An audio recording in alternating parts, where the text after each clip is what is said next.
Hey lady, welcome to the Postpartum on Purpose podcast. If we haven't met, my name is Anne Marie and I'm wife to James and mom to 4 beautiful kids, ranging from 9 down to 1 with 1 on the way.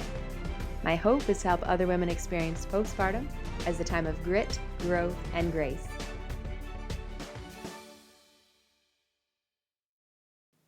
This is episode 36. Hi lady, how are ya? Listen, today is another guest host. Stacey Sumereau agreed to share her experience of having a child in the NICU for an extended period of time because I know that having a kid in the NICU, when you are newly postpartum yourself, presents some very particular challenges. So she agreed to share her experience so graciously, and I look forward to sharing that with you. Heads up, there's a couple minutes of wind interference at first, but it gets better, it goes away. Stick with it. Enjoy. Hi, my name is Stacey Sumereau. I'm really excited to be with you, guest hosting today's episode. I wanted to share some of my experience as a veteran NICU mom, as well as hopefully giving you some things that I learned that I hope will be valuable for you as perhaps you're struggling through a season as a NICU mom, or you're looking for commonality with other NICU moms, or you know someone who's a NICU mom and maybe you want to help her and you're struggling to know how. So my story started when I had what's called a placental abruption at 32 weeks gestational age for my daughter. She and I both almost died. I lost a ton of blood and it happened in the middle of the night, so I was actually asleep.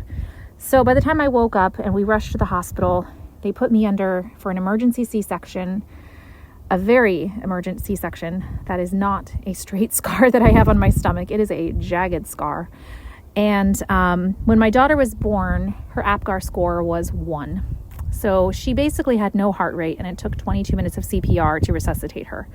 So my daughter was a preemie, but really being a preemie, a 32-weeker, was really the least of her worries. 32-weekers, they usually do really just fine. And the big problem was the lack of oxygen for my daughter. So that necessitated a NICU stay that dragged on for 126 days. And if you talk to other NICU moms, or you yourself are a NICU mom, I know you know exactly how many days your child was in the hospital. Exactly the number. I will never forget that. So at that time, I just want to share, listen, there's no roadmap, there's no roadmap. But if you're seeking commonality with other NICU moms, or maybe you're at this phase and you're really starting out your NICU journey and you're struggling, I want to kind of detail the different stages that I went through, and maybe some of it will resonate with you. And I want to just share a little bit of what helped me in each of those phases. So initially, I had the recovery. I had lost a ton of blood, and I had just had an emergency C-section. I really couldn't walk.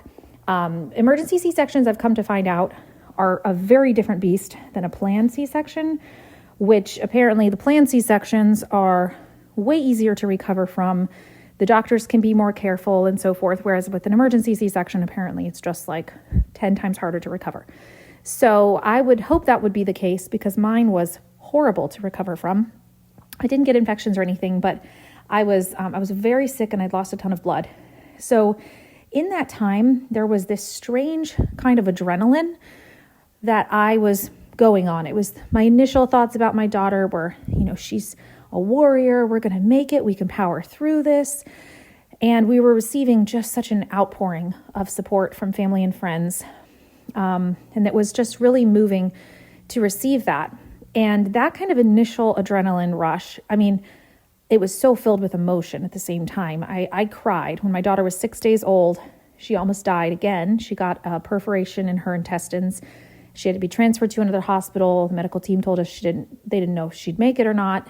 And I remember I cried that day for 6 hours straight. It was nonstop. And so that was like a very, very emotional phase. Really, honestly, the whole thing was, but that phase in particular was both emotional, but then also I was just riding on a little bit of this adrenaline for a while. And then a month after my daughter was born, I crashed.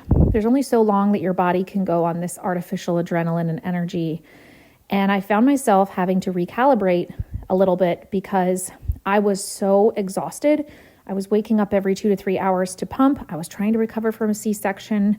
We had moved out of my house with, I think I had only packed 3 outfits.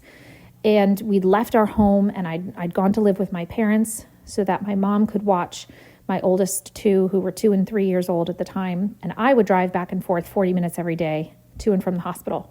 And after about a month, my husband had to go back to work. So he went back to our house Monday through Friday to work his 9-to-5 job, while I was an hour away, leaving my oldest 2 and going to drive to the NICU to see our daughter.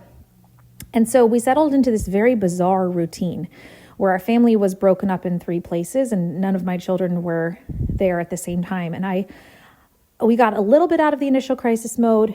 Our daughter was a little bit more medically stable, although she had a lot of ups and downs. But in that phase, I really crashed. The adrenaline was gone. I was riding on fumes and coffee, and I started to live in the future. Our daughter had received diagnoses of lifelong disabilities, including cerebral palsy, that we didn't know what her future would look like. And so at that point, I started living in the future. I started fearing the milestones that she wasn't going to hit. I started already grieving for all of the times kids might make fun of her for, her inability to walk or anything that she had that looked or felt different, that was atypical for a child of her age. I was already living in the, potential of what if nobody asks her to the prom. And I was really grieving each of those things and also feeling completely overwhelmed that I had no idea how to be a special needs mom. And I would advise you in that time to start to be very gentle with yourself. And there's 2 things that really helped me. One was I went out to coffee with a friend who was very different than most of the rest of my friends. She sat and listened to me and didn't try to fix anything. And she didn't say words that she hoped would make me feel better and lift me up. And, I wasn't in a place to receive that kind of encouragement yet. I needed encouragement, but I needed sympathy first and foremost. And this friend of mine just listened. And as I talked about how I didn't know how to grieve the milestones that my child would never hit, she just cried with me. And so if you have someone in your life who's a really good listener, go ahead and seek them out. Grief and NICU experiences and anything with children, injured children, makes people very uncomfortable. And you'll find out very quickly who are the people who feel this need to say the thing that's going to make it all better, and who are the people who can just be with you and just show you their love and their support. I'd never been through a health crisis like this before, and so it was rather surprising to me that some of the people I confided in, unfortunately, I left those conversations not feeling as comforted.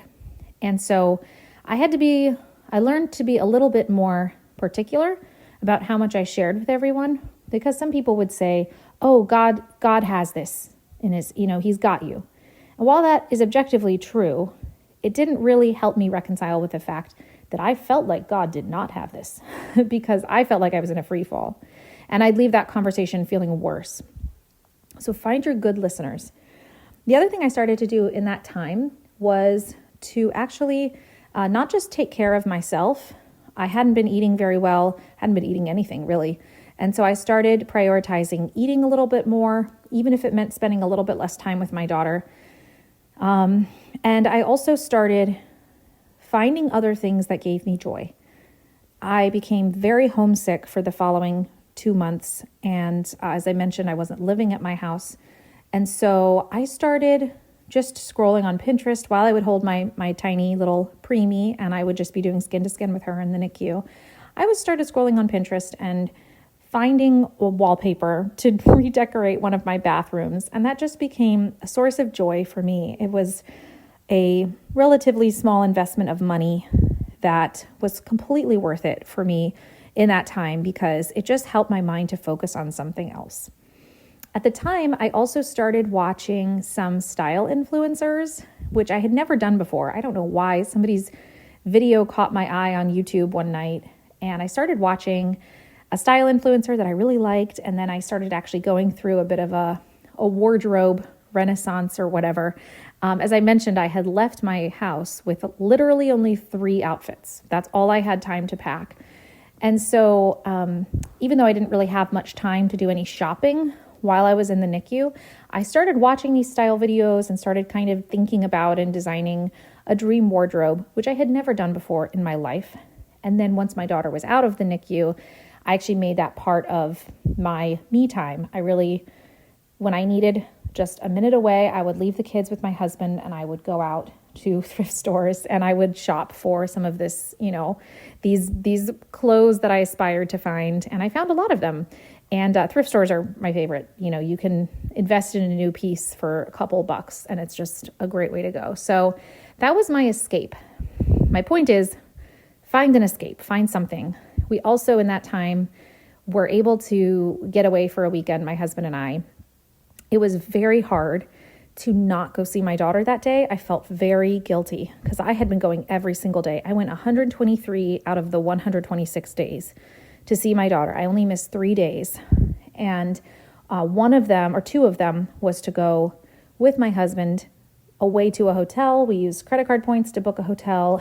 And we just did something that was for us. Somebody made the point at the time, one of the nurses in the NICU was like, yeah, you should go away with your husband. She's like, you've got babysitting right now for your special needs baby. When you go home with your baby, there will be no babysitter. And that was very true. That was the last time my husband and I were able to get away for a long time. But if that's possible for you, it may feel selfish to take your focus off your baby for a minute. But I do promise you that when you go back to your baby knows your stress levels. They can pick up on that stuff. And if you can do something to keep your stress levels at least marginally just a little bit lower so that you're not constantly living in grief and fear and pain and fear of the future, that will benefit both you and your baby. So that was the kind of the middle part of this stay, was this a strange sort of rhythm, but it was very, very hard. Very, very hard mentally because I had run out of adrenaline, yet I was still expected every day to keep up this exhausting schedule when I wasn't fully recovered. And so much of my control as a parent had to be ceded to doctors and nurses and a medical care team. I also highly advise becoming an advocate for your child in this time. And I know that's probably like a super obvious thing to say, but I got some advice from another special needs mom at that time. She gave me a binder, and in it she had different tabs where one was medications, doctor visits, one was things we're grateful for, another one is milestones, another one is notes from doctor's visits. I mean, there were just like, she was so well organized, and she advised me to really keep this binder for 2 reasons. The first is that she said, rightly so, there's going to be so many doctor's appointments. You're going to be so overwhelmed trying to keep them all straight, and medications. And when you get out of the NICU, it's going to feel like a blur. And you're going to wonder, what was that medication that my daughter was on way back when week 1 of her life? And you're going to have to pull it up to see if she'd ever been on it. She said, keep a note in the binder because the medical notes that you'll get, the printout of her chart, are going to be very overwhelming. If you keep your own notes, you will be able to find your daughter's history. Also, upcoming doctor appointments. She was absolutely right. We had 3 to 5 appointments per week when my daughter got out of the NICU. The other reason to keep a binder, which I thought was interesting, was she said, and this, many, many care teams around the country are absolutely fantastic, and you wouldn't even need to do this. But as a new NICU mom, you just don't know if the doctors, you hope and you pray the doctors are really taking the very best care of your baby that they can. But a proactive approach would mean that when you pull out your binder and you're writing down the doctor's words, they're going to make sure that they speak very carefully, that they really follow up, that they check everything that they say, because they're going to know this baby is loved. This baby is being watched over, and you are her watchdog. You are his or her watchdog. You are the person that they have to go through to get to the baby. And when you take a very proactive role, it helps your baby so much because you're going to know by the time the baby's out of the NICU, you're going to know, I'm not going to say more than the doctors, but you're going to know your baby better than the doctors. And when different care teams come in and you've got infectious disease over here and you've got gastroenterology over here and you've got surgeons over here and you've got nurses and neonatologists, when each of those teams comes into the room, only knowing the things about their specialty, you can say, oh, she had this dose an hour ago, she had this dose yesterday, this is what the nurse said her stats were. You're going to be able to actually synthesize all of that care. And they are going to, not only is that going to help your baby because it's going to avoid any medication interactions and all of that, but the medical team will respect you. And I found that in our time we were at one hospital for 3 out of the 4 months. We just had enormous respect from the medical team. And I really do credit that mom who advised me to keep the binder and to really keep on top of my daughter's care. Now, with that being said, as I mentioned before, there is so much to do as a NICU mom, and there's so much stress involved. Also make sure that you're giving yourself an escape, because if you focus on the NICU 24/7, you will go crazy. It is an environment that can be very depressing and very, very difficult to survive in mentally. And then the final stage, I would say, of my so-called roadmap was what I call NICU-itis. It's like my own version of senioritis, where I was so ready to go home. Physically, I was much more healed, and I just wanted nothing more than to have my baby home. And that phase, I was very surprised to find, was not any easier than the previous phases, because there was now this ache and this lump in my throat constantly of stress. My daughter was above, she was a 2-month-old baby. She'd been in the NICU for 4 months, but she was 8 weeks premature plus another 9 weeks past her due date. So she really was like a 2-month-old baby by the time she came home, and she had the needs of a 2-month-old baby. She really needed to be held a lot. She really needed to be a mother to be with her all the time, and to not have me there all the time, which I couldn't be because I had 2 other children, was just really heartbreaking. So in that time, now this actually applies to the entirety of the NICU stay, but I came up with this, I don't know, I think I was praying, and it just came to me that my job as her mom was to be her hope warrior. Like, there was such a lack of control over all the things that it's right and it's good for a mother to do for her child. I wasn't allowed to hold her till she was 11 days old. I wasn't allowed to bathe her or change her diaper for a long time because she was too delicate. I certainly couldn't do surgery in the ways that she needed. There's such a lack of control, but the one thing that I could do for her that nobody else could do for her was to hope. And don't underestimate the power of that. I really do believe that it was the power of my voice and my smell and my warmth that I brought to her that really kept her going, because, she had nothing else. We had such an excellent care team. We had such good nurses, but nobody else is baby's mom. And just having those moments for her of me talking to her and telling her how much I love her. I mean, I would still say we have a special connection to this day. She's 4 now. And I still have a very special connection with her of being able to calm her with my voice in a way that I can't with my other children. And she still wants to get back to that same position of like lying on my chest, skin to skin, because she's sick more often than most children her age. And so we do a lot of cuddling when she's sick. And it's really a return to that. It's a return to those NICU days. That's what made her feel safe. That's what got her through. And I always tell her, I always say, did you know you're amazing? Did you know you're strong? And she'll look at me and she'll nod. And I really, truly believe in my heart of hearts that she knew right from the beginning that she was. Along the same lines of speaking that, that very real hope and love to my daughter, and, the real effect that it had on her. I also heard a mindset coach say one time that you have to be, in difficult seasons, the bouncer of your own mind. And I love that. That's not to ignore the bad. That's not to ignore the stress, the very natural feelings of stress that you're gonna feel, and the hardship that comes along with that.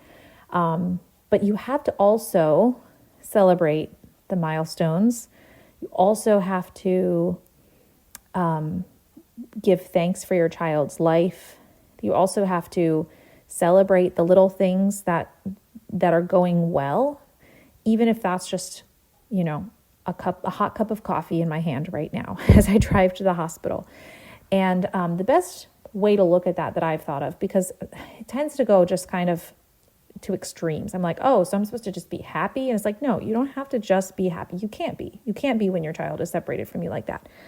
But to give equal airtime to the things that are hopeful, while also allowing those very real feelings of, who knows, anger, stress, hopelessness, whatever it is, don't let those be the only voices in your mind, but also give airtime to the very real hope that you have and the very real gratitude that you have, and be okay with those things coexisting together.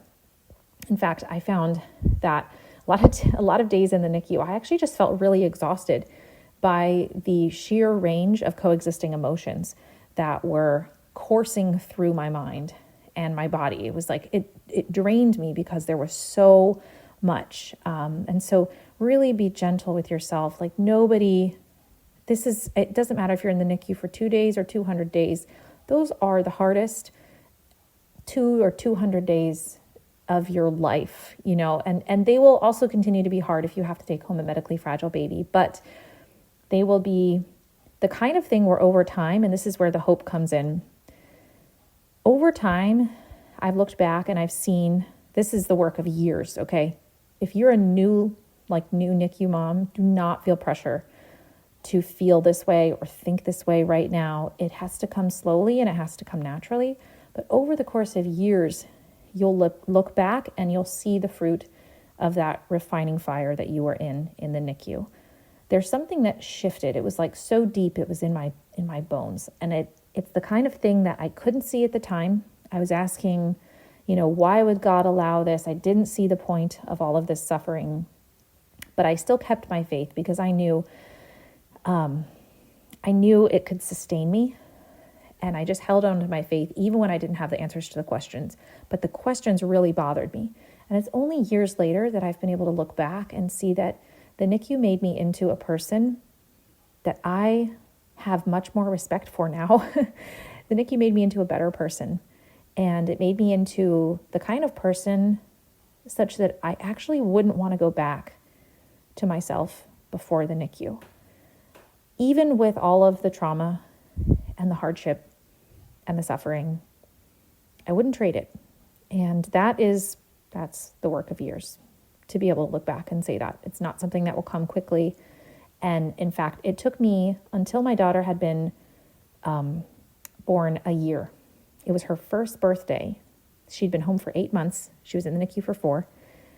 And it wasn't until she'd been home for 8 months that I actually started to process all of the difficulty from the NICU, all of the trauma and the emotion that went along with that.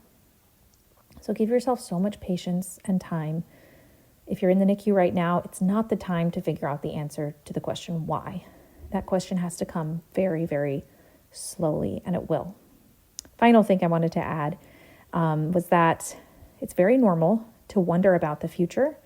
I've talked to a bunch of other NICU moms. I kind of have this little network now where I speak with other people. Know that my daughter's in the NICU for a long time, so they'll just say, hey, so-and-so has a kid in the NICU. Could you talk to her? And so I've talked to a lot of NICU moms, and I find that all of us wonder about future children, almost obsessively. It's like this weird thing that happens in your brain where you've just given birth, and yet somehow you're obsessing and kind of tortured about this question of future children, whether or not you can have a healthy child, whether or not you want to. It's okay to wonder about that. Again, there will be no answers right now. Just focus on now. But I just want to say that that's an actual, totally normal coping. Somehow it's a coping thing that our brains do to try to overcome fear of the future. And I don't know why our brains do that, but it's just a fact. So know that it's very normal and that you don't have to have that figured out too. If you want to and you're called to have another baby, You will, and that's great. And if not, that's okay too. But just let that work itself out slowly. And that's it. So I hope you enjoyed this. I hope you just found some commonality. I know that there's so much that you don't have control over, but I hope that you're able to find ways to find little pieces of joy and gratitude in the midst of the struggle.